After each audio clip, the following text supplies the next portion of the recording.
Bonjour à tous et bienvenue sur votre chaîne d'actualité en continu S Magazine TV. Abonnez-vous pour recevoir les actualités en continu partout dans le monde. Depuis le début de son offensive en Ukraine, le 24 février, qui lui a valu des sanctions occidentales sans précédent, la Russie a mis le cap résolument sur l'Asie, notamment pour y trouver des débouchés, des fournisseurs et des marchés pour remplacer ceux perdus du fait des mesures américaines et européennes.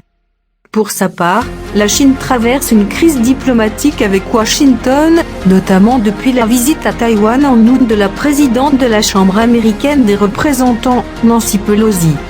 C'est dans ce contexte que Moscou mène depuis jeudi dernier des exercices militaires de grande ampleur dans l'extrême-orient russe, auxquels participent plusieurs pays alliés, dont des militaires chinois. Sous la pluie et dans le brouillard, M. Poutine s'est rendu mardi matin au terrain d'entraînement militaire de Sergueïevski, l'un des sites accueillant ces manœuvres, baptisé Vostok 2022, Orient 2022. Il avait auparavant eu une réunion à huis clos avec le ministre de la Défense Sergueï Koïgou et le chef de l'état-major Valery Gerasimov. Selon Moscou, plus de 50 000 militaires ainsi que plus de 5 000 pièces d'armement et d'équipement militaire, dont 140 aéronefs et 60 navires, sont mobilisés pour Vostok 2022. Des unités de plusieurs pays frontaliers ou alliés de la Russie, comme la Biélorussie, la Syrie, l'Inde, mais surtout la Chine, y participent.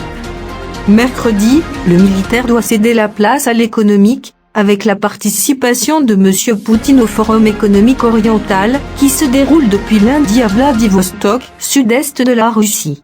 La délégation chinoise y sera la plus nombreuse avec 114 personnes, selon le Kremlin.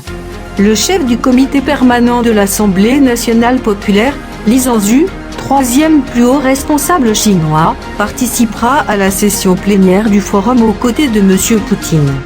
Une rencontre bilatérale est également prévue. Pour ne rien manquer de cette guerre en continu, n'hésitez pas à vous abonner et activer la clochette.